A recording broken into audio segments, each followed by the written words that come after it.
Bonjour à toutes et à tous et bienvenue dans cette vidéo qui présentera le rapport d'activité 2019 de la SPL Tourisme en Pays de Saint-Omer. Et pour cela, je suis accompagné de Julien Duquesne, notre directeur. Bonjour Julien. Bonjour. Tu vas bien? Ouais, super.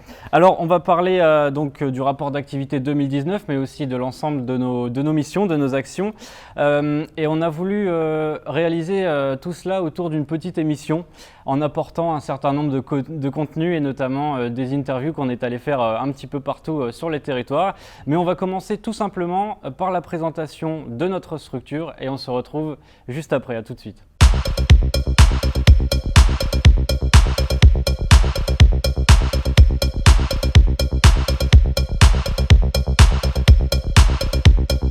Physiquement, la SPL est située 36 avenue du Maréchal Joffre à Saint-Martin-les-Tintinguem, au premier étage de la Maison du Marais.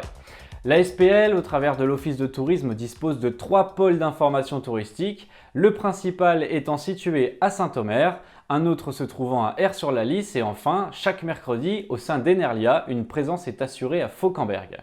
Situé au sein des jardins de l'Office de tourisme, le Passage Merveilleux est notre salon de thé. C'est un véritable coin de paradis depuis septembre 2018. La SPL, c'est aussi la gamification du territoire avec 2 scénarios d'escape game à Saint-Omer et 2 autres à Limbre dans l'ancienne gare. Ils sont actuellement en pleine préparation et l'ouverture est imminente. Depuis le 1er mai 2019, la Maison du Marais est exploitée et pilotée par la SPL. Intéressons-nous désormais aux collaborateurs. Notre SPL est présidée par Christian Crunel et elle est dirigée par Julien Duquesne, lui-même appuyé par son pôle administratif avec Anne-Sandra et Christelle.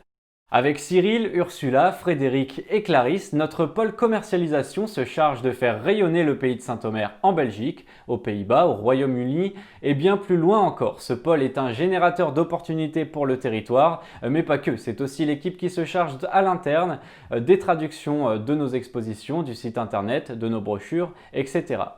Le pôle communication est celui qui recueille l'effectif le plus conséquent. Dorothée pilote et conduit les sujets. Elle est également infographiste et produit nos brochures, nos visuels et énormément d'éléments d'exposition, par exemple à la Maison du Marais où les nouvelles expositions ont été faites maison, entre guillemets. Quentin est un créateur de contenu en charge de la production photo et vidéo, c'est aussi le community manager de l'Office de tourisme. Florent se charge du contact entre notre structure et la presse, il est aussi le community manager de la Maison du Marais. Aurélien est notre webmaster, aucune ligne de code ne lui résiste et il est aussi le référent de notre billetterie en ligne. Sylvia est chargée du slow tourisme et elle est référente de l'événementiel et des programmations culturelles et touristiques à venir sur le territoire. Chaque mercredi, elle assure la présence de l'Office de tourisme à Fauquemberg. Isabelle, notre marketeuse qui a l'air un peu toute seule dans son pôle, eh bien en fait pas du tout. Derrière elle, tout un réseau de professionnels et d'acteurs du tourisme, toutes et tous prêts à travailler avec la SPL. Isabelle travaille avec le pôle communication. Benoît est en charge de la pédagogie et la gamification sur le territoire. Il est capable de monter un escape game de toutes pièces, de tenir un Facebook Live de 48 heures en parcourant le territoire de fond en comble, d'assurer une prestation théâtrale. Bref, c'est un véritable caméléon. Il travaille donc avec le pôle communication et il est en charge de nos 4 salles d'escape game. Céline, François, Adélaïde et Maria sont à la disposition de nos touristes à Saint-Omer. Le territoire n'a aucun secret pour eux et il en est de même pour Isabelle et Brigitte qui sont en poste à Aire-sur-la-Lys. Méral ravit vos papilles et elle sublime votre pause de l'après-midi au salon de thé.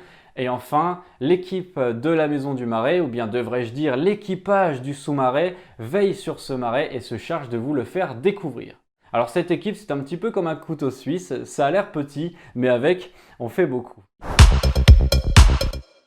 Alors Julien, l'année 2019, c'est un petit peu l'année pivot pour la structure qui est devenue une SPL et on l'a vu au 1er mai 2019, donc il y a eu l'intégration de la Maison du Marais dans laquelle on se trouve actuellement. Comment tout cela s'est passé? C'est la naissance effectivement de la SPL. Il ne faut pas oublier, on a l'impression que c'est une structure qui existe depuis longtemps, mais elle n'a finalement qu'1 an et demi. Elle a passé beaucoup d'épreuves. La première a été sa création. Le souhait, ça a été de se dire qu'on avait un statut associatif pour gérer l'office de tourisme et que ce statut devenait trop petit par rapport à nos missions. En plus de gérer un accueil touristique, on était vraiment dans une démarche promotionnelle. On gérait déjà des équipements, un salon de thé, des escape games. Et l'idée était de se dire quelle est la structure qui va être maintenant capable de porter juridiquement à la fois les missions telles qu'elles sont de l'Office de tourisme, mais aussi les missions futures. Et parmi ces missions futures, il y avait effectivement l'intégration de la Maison du Marais, qui était en délégation de service public de la CAPSO avec une structure privée. Et le souhait était de donner une démarche beaucoup plus cohérente dans cette gestion. Donc il a fallu à la fois changer de statut juridique, c'est tout un travail qu'on a fait avec les différentes collectivités, mais il a fallu aussi changer le statut même des équipes. Et ça a été tout un travail en amont, et vraiment je les remercie, parce que c'est accepter de changer de convention collective, de changer de statut, pour des équipes de la Maison du Marais d'intégrer complètement une nouvelle structure, une nouvelle philosophie, une nouvelle manière de faire, jusqu'à il y a quelque temps un déménagement des équipes administratives ici à la Maison du Marais. Donc tout cela, ça a été vraiment l'idée de se dire, voilà, on passe de plusieurs entités, de manière de faire à un esprit d'équipe. Et je suis particulièrement fier que cet esprit d'équipe se met en œuvre aussi rapidement au sein des équipes. Alors, c'est ce que nous avions dit en introduction de cette vidéo. On s'est interrogé sur le point de vue qu'avaient nos partenaires, les structures touristiques du territoire. Donc, on est allé à leur rencontre et voici ce qu'ils pensent de la structure. Donc l'Office de tourisme, c'est un bon partenaire, très dynamique de la région de Haut-de-Maroise. Et ils sont très proches par rapport à nous, restaurateurs ou hôteliers. Puis ils sont très proches, on peut les appeler aussi à n'importe quel moment pour nous avoir des renseignements, que ce soit pour les clients. Ouais, ils sont très présents. C'est franchement un très bon partenaire, vraiment dans le sens partenaire, où on peut vraiment se confier à eux et eux, ils viennent vers nous aussi, comme vous aujourd'hui, de toute manière. Et puis voilà, c'est vraiment un bon sens de partenaire dans tous les sens, quoi. Je crois que ça amène beaucoup de choses, beaucoup de jeunesse. Tu en es la preuve d'ailleurs, parce que finalement, ça fait 2 fois qu'on se voit et puis ça se passe très très bien. Donc vraiment, je crois qu'il faut continuer. Bon, je pense que maintenant, il y a un directeur qui est super. Ça aussi, on en revient toujours, ce que je dis toujours dans les affaires ou ailleurs, on en revient toujours aux hommes. Donc avec une équipe, je crois qu'on abat des montagnes et surtout qu'on a tout dans la région de Saint-Omer pour justement réussir. Finalement, ce n'est pas une maison du tourisme, c'est une attractivité. Ça devient presque des gens finalement qui ont envie de lancer quelque chose. C'est là où c'est formidable, quoi, parce qu'il n'y a pas beaucoup où ça vit. Donc là, c'est super, quoi.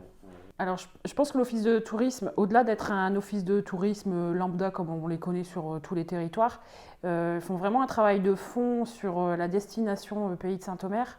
Et il y a vraiment, je pense, un enjeu à aller au-delà des compétences même d'office de tourisme. Et on est vraiment sur un travail de territoire, en fait, Pays de Saint-Omer. C'est le partenaire essentiel, celui qui nous permet d'avoir une meilleure communication, un meilleur visuel sur les réseaux sociaux.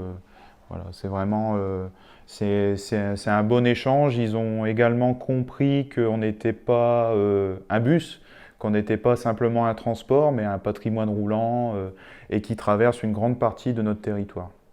Le dynamisme que vous avez au sein de l'office, on le ressent. J'ai déjà eu l'opportunité d'être dans un autre office et c'était pas pareil. Donc voilà, c'est vrai qu'on sent la différence. On sent la différence. C'est une relation qui est à la fois ultra professionnelle, parce que j'ai rarement eu dans mes vies différentes l'occasion de voir une équipe avec autant de talents réunis.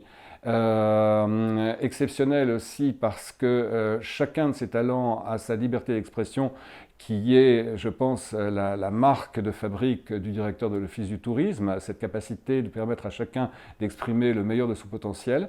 Et c'est aussi quelque chose qu'on ressent au niveau des partenaires dont je suis. Et c'est une relation de confiance, de transparence, d'affection aussi, parce qu'on a l'impression de construire une œuvre commune, d'apporter chacun sa pierre à l'édifice. Et je dirais que ce qui est fascinant, c'est qu'on sent derrière le projet d'un très grand grand édifice qui se dessine et auquel on est finalement, enfin en tout cas, moi je suis très très fier de participer. Pour moi, l'Office de tourisme de Saint-Omer, ça évoque la capacité à amener les gens vers l'émerveillement face à son propre territoire. Voilà, le territoire a une histoire. On vous le dit, mais on ne fait pas que vous le dire basiquement. On vous le montre en vous faisant rêver. Alors, j'aime particulièrement travailler avec l'équipe de l'Office de tourisme, en effet. Hein. On ne la surnomme pas la Dream Team pour rien. C'est vraiment des compétences multiples, aussi bien dans l'imaginaire, dans la création, que dans l'application à un soutien logistique. Par exemple, nous, en tant que journalistes, si on a besoin d'avoir des données locales sur le tourisme, on sait qu'on peut compter sur l'Office du tourisme. Si on a besoin de renseignements sur un événement qui va avoir lieu, qui ne va pas avoir lieu, on sait qu'on peut compter sur eux aussi pour nous relayer l'information. Je remercie beaucoup l'Office du tourisme puisque, et Julien et toutes ses équipes, puisque grâce en fait tous les reportages qui ont eu lieu sur le Marais, sur Saint-Omer, sur le territoire, je vous dis, j'ai fait non-stop et donc j'ai sauvé quasiment mon année. J'espère être à l'équivalent de l'année dernière. On sent une relation de confiance, une bonne entente entre nous et ces structures touristiques, c'est important. C'est capital, c'est notre travail, notre mission première. On doit être un outil pour toutes ces structures, pour se développer, pour développer leur chiffre d'affaires, puisque ce sont des gens qui font le pari d'en vivre, pour les aider aussi à avoir une notoriété sur le territoire. Donc ça fait plaisir, oui, d'écouter cela, mais ce n'est pas encore suffisant pour nous. Il y a eu cette peut-être difficulté au moment du passage en SPEL pour ces structures qui étaient adhérentes d'une association. On peut adhérer en tant que privé à une association, on ne peut pas à l'intérieur de la SPEL puisque ce sont des apports publics, des collectivités publiques qui y sont. Et très tôt, à la dissolution de l'association, on a fait cette promesse de trouver les moyens de les associer d'une manière ou d'une autre. Et l'idée, c'est peut-être de partir sur une sorte de club informel qui pourrait être sollicité, peut-être avant des CA, peut-être à chaque décision importante. Le but, c'est d'être en amont d'une décision, d'une stratégie, plutôt qu'en information. Et ce club, on y travaille, ça va faire l'objet de missions dans les prochaines semaines. Il faut que ce club soit représentatif de tous les acteurs, qu'il soit petit comme on en a vu dans cette vidéo, ou plus grand comme la bière, la brasserie, de les avoir avec nous. Et puis, au-delà de ça, c'est aussi tout ce qu'on a mis en place pour les avoir, ne serait-ce que ce club sur Facebook, Tourisme et Commerce, qui fait qu'on a un lien de manière permanente, quand ça va bien, mais aussi quand ça va mal, c'est ce qu'on voit en ce moment. Et justement, ce lien, il est renforcé par une volonté qui a été prise en 2019, c'était celle de renforcer justement notre impact et notre présence sur les réseaux sociaux, notamment avec l'outil vidéo, hein, c'est ce qu'on fait aussi actuellement. On a constaté aussi une augmentation de nos chiffres suite à ça sur notre page Facebook. On est actuellement à 20 800 abonnés, c'est quand même pas mal. On fait partie de l'une des pages les plus suivies sur le territoire. On n'est pas la seule évidemment, mais en tout cas pour un office de tourisme, on peut s'en féliciter. Il y a d'autres canaux. Hein, on est capable à l'interne de produire par exemple des brochures, c'est ça ? Des brochures, oui, enfin il y a tout. Il y a la communication telle qu'elle est classique, mais qui est revue.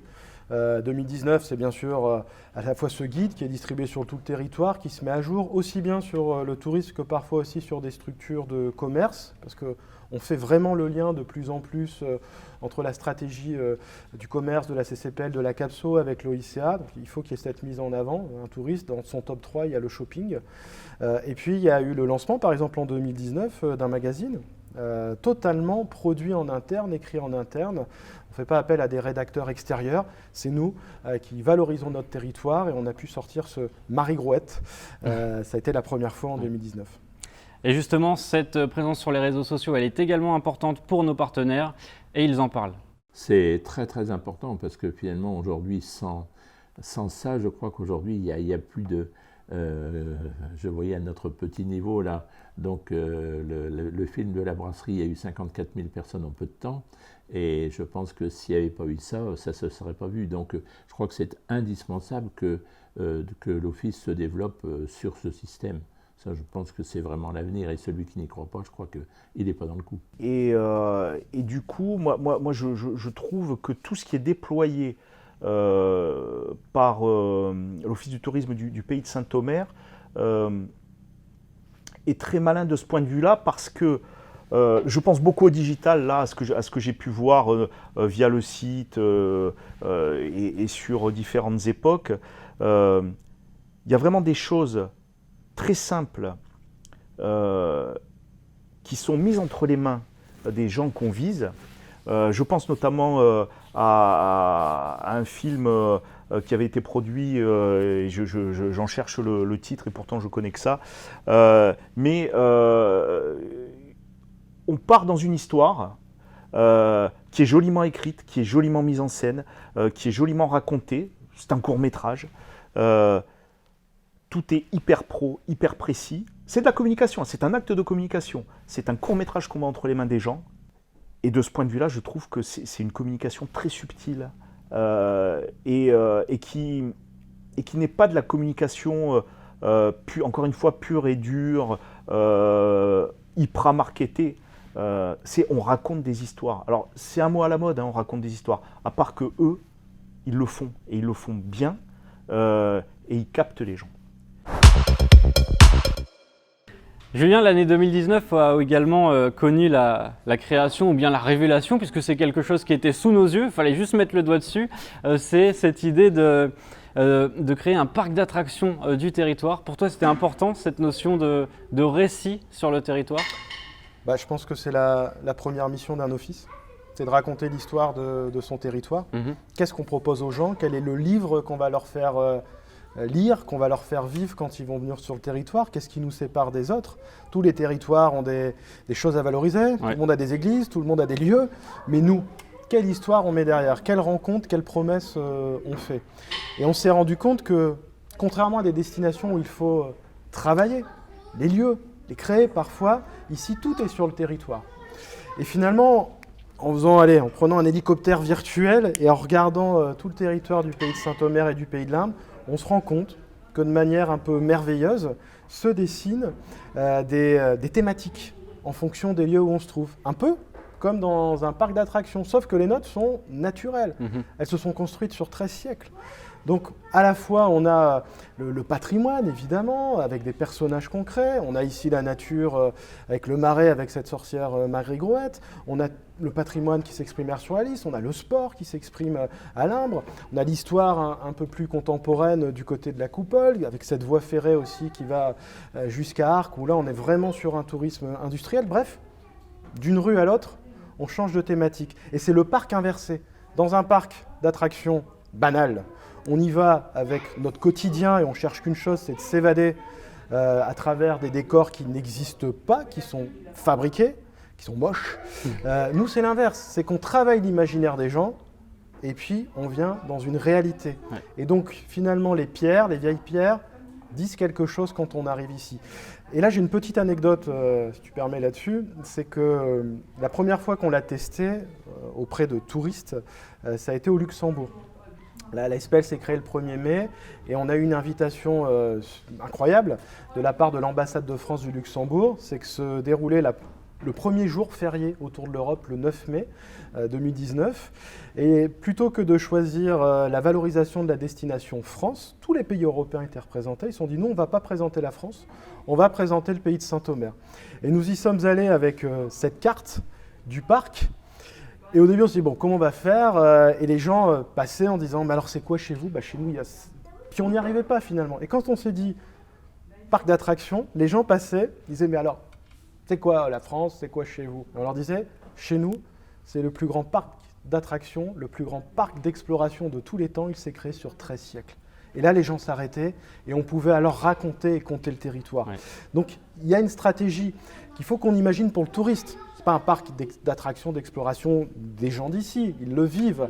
Mais pour les gens qui sont à l'extérieur, quand vous avez des milliers de destinations sous les yeux, eh bien la nôtre, c'est ce récit, cet imaginaire qui est mis devant.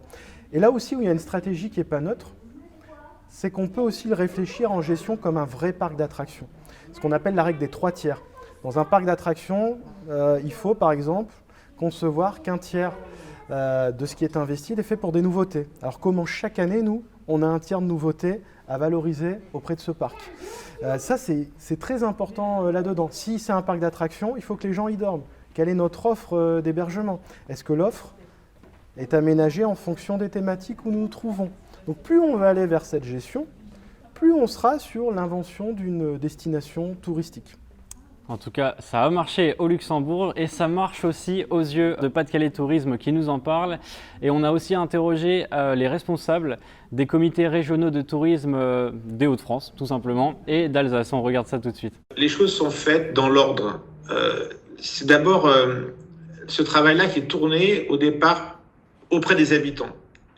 Et je pense que de plus en plus, les habitants sont capables d'être les conteurs du récit du pays de Saint-Omer. Et à l'heure des réseaux sociaux, à l'heure où on cherche la sincérité, la rencontre entre l'habitant et le visiteur, c'est quand même attractif d'être dans un territoire où les habitants sont des acteurs du récit du territoire. Et je trouve qu'en ce sens, la démarche, elle est créative, elle est exemplaire, elle est valorisante, elle est engageante pour les habitants. Et aujourd'hui, c'est vraiment ce que sait faire l'Office de tourisme du pays de Saint-Omer. C'est créer un élan à travers, je dirais, 3 caractéristiques dans cet élan. Le premier, je dirais, c'est la créativité. Le deuxième, qui caractérise bien l'équipe et qui va même au-delà de l'équipe dans cet élan partagé, c'est l'enthousiasme. Et le troisième, je dirais, c'est en même temps la sensibilité au sens de la subtilité.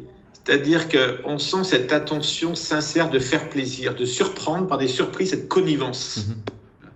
Et là, je crois que c'est vraiment une démarche qui est très spécifique au pays Saint-Omer. Je trouve qu'elle est en même temps très juste. Elle est complètement dans l'ADN de ce territoire. Et je pense que c'est très bien de ne pas plaquer des missions et de créer son propre chemin. C'est vrai que je suis assez admiratif parce que c'est assez incroyable ce que vous avez fait là-haut. Pas là-haut, comment, mais c'est là-haut. C'est vraiment très impressionnant. Je pense que ça sert d'inspiration à pas mal de gens aujourd'hui en France. Mais vous êtes allé très loin dans la démarche. Je pense que le vrai enjeu, et Julien l'a parfaitement compris, c'est que quand je repars de Saint-Omer, je sois un petit peu, comme vous dites, au Dimérois, non, je ne sais plus, là, il y avait Audomarois, ouais. les habitants. Audomarois, ouais, c'est ça. Voilà, de repartir en se sentant un peu du pays, en fait. Et si on arrive à ça, c'est magnifique parce qu'on a gagné un ambassadeur, en fait, quoi. Et je pense que c'est la clé, c'est vraiment une des clés pour l'avenir. Et ce que vous faites à Saint-Omer, c'est exactement ça, quoi, finalement. C'est que vous déployez l'attractivité de votre territoire pour les habitants. Mais du coup, évidemment, ça va attirer du public sans doute de grande proximité, mais qui vont découvrir là quelque chose de différent de Béthune, de Dunkerque ou de la Belgique, par exemple. Je pense que c'est vraiment une tendance pas encore majoritaire, je dirais, mais qui émerge et qui va être boostée par cette crise, en fait, tout simplement. Le sens, trouver du sens au séjour qu'on va passer quelque part. Ouais. Et c'est quelque chose que l'Office du tourisme fait très très bien. Raconter des histoires de son territoire, c'est tout à fait dans l'air du temps. Et c'est très bien fait ici. C'est très intéressant, en fait. Ça coule vraiment dans le même sens que ce que fait Pas-de-Calais Tourisme avec les griteurs. On est vraiment sur la même longueur d'onde. Et ce qui est vachement important, c'est que, pour moi, dans tous les cas, la manière dont je l'évalue, c'est que c'est un développement touristique qui va perdurer, qui va durer dans le temps. Parce que c'est fondé sur les caractéristiques du territoire et sur les gens qui vivent ici, en fait. Donc, voilà, c'est vraiment... C'est l'un des endroits où on fait les plus belles rencontres ici, en fait. Alors, sur cette même notion de récit, Julien, l'ASPL Tourisme en Pays de Saint-Omer, c'est aussi un générateur d'événementiel sur le territoire. Tu peux nous en dire plus ? Oui, c'est une véritable stratégie de proposer de l'événement, d'emmener les gens justement dans nos histoires. Alors, évidemment, en très haute saison, il n'y a pas besoin, sauf pour faire vivre des structures qu'on a en gestion. Mais sur la basse saison, quand des structures ferment. On a eu cette invention fin 2017 qui a été les visites merveilleuses. Ces visites merveilleuses, elles sont là pour que chaque semaine, chaque week-end, on ait une proposition aux gens, les locaux, mais aussi des gens qui sont à 1 heure de route d'ici. C'était bien avant ce fameux 100 km. Et l'idée, c'est que ces gens viennent redécouvrir le territoire à travers la magie de l'hiver. Parce que nous, on estime que l'hiver, quand il fait noir, il y a une autre magie qui s'opère sur le territoire. Et surtout, ça permet encore une fois de travailler la destination. Une destination touristique, elle n'existe pas en été, elle existe toute l'année. Donc ces visites le permettent et de plus en plus, voilà, on a généré de plus en plus d'événements. On accompagne aussi l'événement d'autres structures. Je pense par exemple à Sous les Pavés-Lards où nous sommes avec eux. Je pense au chemin de fer touristique de la Vallée sur leurs événements. On est là aussi pour être d'une aide parfois, pas être l'organisateur, mais voilà, soit le co-organisateur, soit les personnes qui sont derrière pour appuyer la communication, pour les accueillir sur nos espaces. Donc c'est très très important. Alors sur l'année 2019, on pense et on a le souvenir de cet événement qui était assez particulier puisqu'il a représenté un hommage pour l'équipe. C'est Hugo II, l'enfant du grenier. Quelques mots ou bien les images parlent d'elles-mêmes? Quelques mots, oui, c'est un hommage à l'un de nous, ouais. Voilà, qui on pense souvent, qui est natif de là-bas. Et je trouve que la magie de ce conte de Noël, c'est que c'est le mélange à la fois de nos équipes dans l'écriture, c'est une écriture interne, dans le jeu, dans les jeux aussi que vont vivre les gens. Et c'est cet imaginaire qui s'est mélangé avec tous les acteurs du territoire et particulièrement Air-sur-la-Lys, les organisations commerciales, la municipalité, l'association qui organise le marché de Noël, une association qui s'appelle les Tréteaux d'acteurs sur le territoire. Et tout ça au final, même des danseurs, tout ça au final mélangé dans un shaker de folie. Et je pense même aux journalistes qui ont joué le jeu avec des fake news sur l'événement. Tout ça a abouti à une petite part de rêve que sont venus vivre les gens dans ce moment.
Alors, tout cet événementiel, c'est aussi un moyen pour mettre en valeur notre patrimoine. C'est ce qu'on fait aussi avec le Pays d'Art et d'Histoire, c'est ça?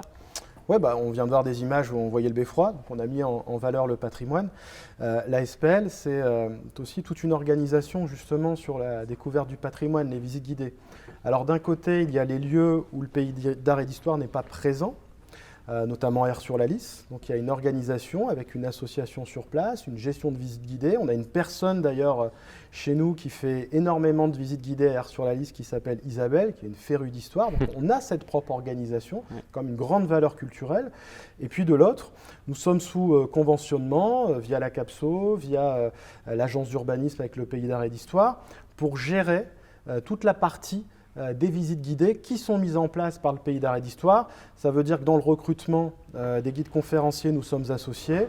Ça veut dire que dans la gestion administrative financière, c'est nous qui sommes en place. Et puis dans la recherche, parce que quand vous avez une demande de visite guidée, il faut trouver le guide, il faut trouver le lieu, il faut trouver les clés parfois pour ouvrir les bâtiments. Et ça, par exemple, c'est une personne chez nous qui s'appelle Frédéric Magny et qui en a la charge.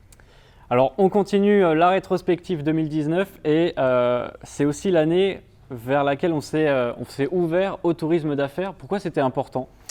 Parce qu'on s'est rendu compte que géographiquement, d'ailleurs, on est une destination qui attire par le tourisme d'affaires, puisque souvent au cœur régional, qu'on soit des entreprises de la Côte, des entreprises de l'Artois ou des entreprises lilloises, c'est un lieu où on se retrouve assez facilement. On s'est rendu compte aussi que sur le territoire, beaucoup de structures avaient commencé à travailler le tourisme d'affaires. Je connais la Coupole, mais les Belles Échappées, évidemment les hôteliers qui ont organisé cela. Et on s'est dit qu'il fallait y donner une mutualisation et travailler à ce que l'office de tourisme soit aussi un office de congrès. On a travaillé auprès des organismes pour faire partie des 7-8 destinations de congrès des Hauts-de-France. On a développé un service autour de cela. Et 2019, oui, c'est le décollage avec la mise en place, l'accueil des premiers groupes, souvent des groupes locaux aussi, des entreprises qui, au lieu de partir loin, découvrent le territoire.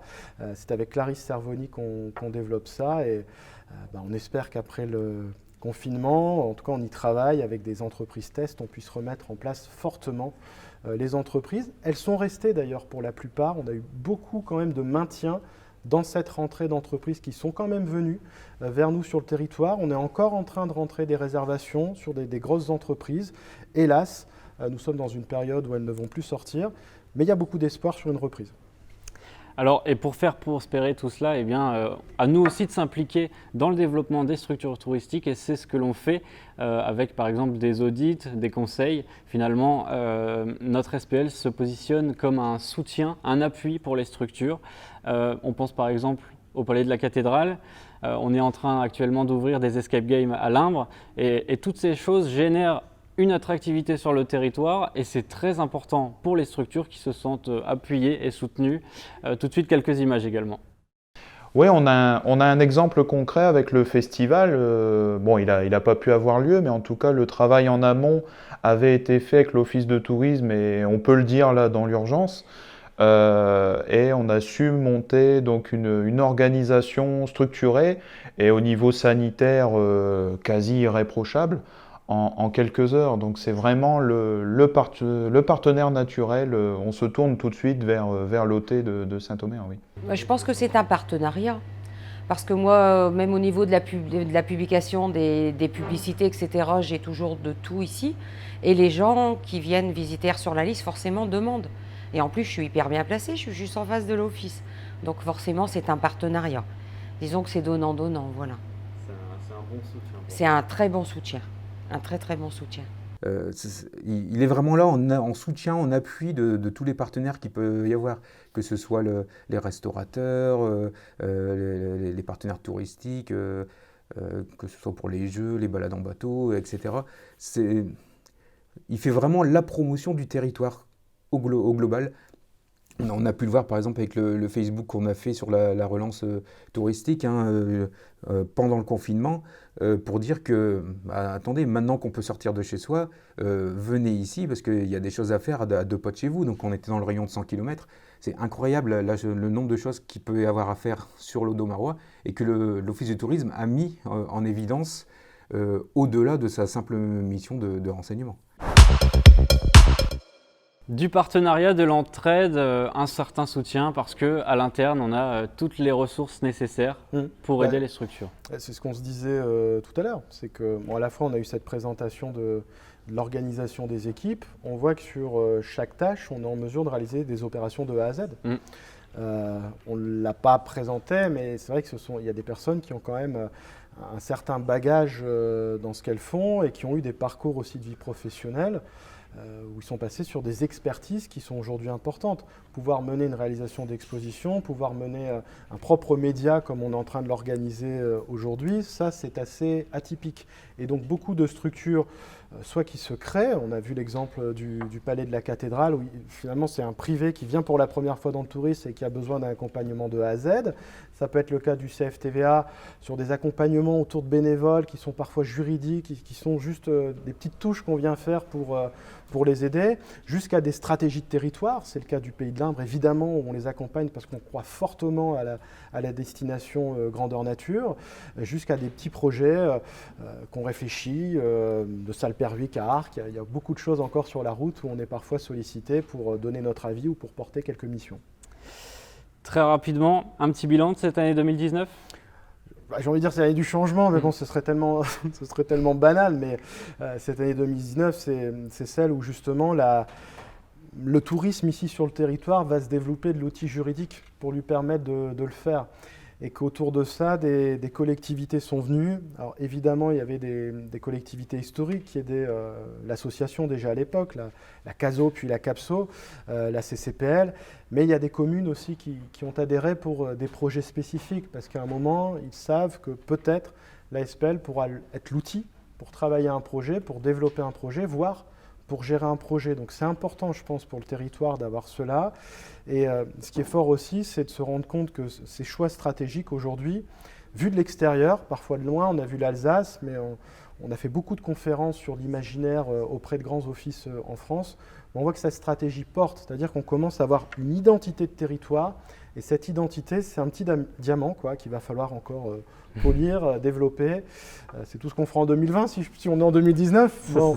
Mais en tout cas, c'est la bonne stratégie qui a été employée pour se doter d'une équipe forte dans une structure qui est la structure qu'il fallait créer pour porter les gros projets de développement touristique. Merci d'avoir suivi cette vidéo, merci Julien.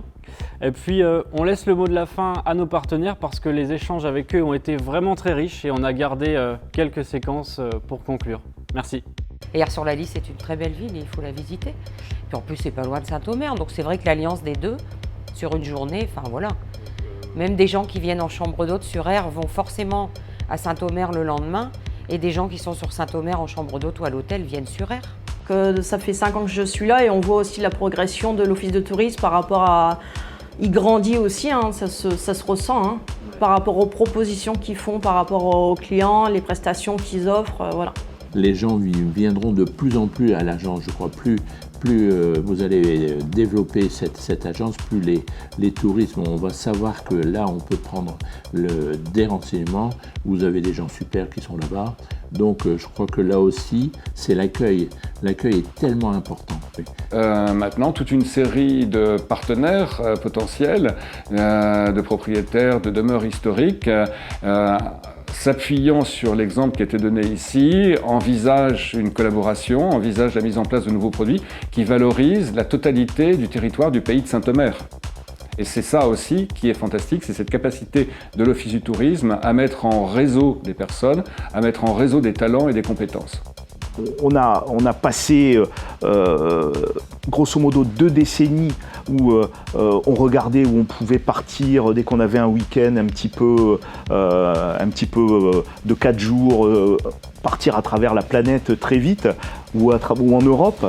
Je veux dire, aujourd'hui, je suis Lillois, par exemple, et je suis bridé dans mes capacités de déplacement, et pourtant j'ai besoin de encore une fois, de me dépayser et de découvrir ailleurs. Je pars à Saint-Omer.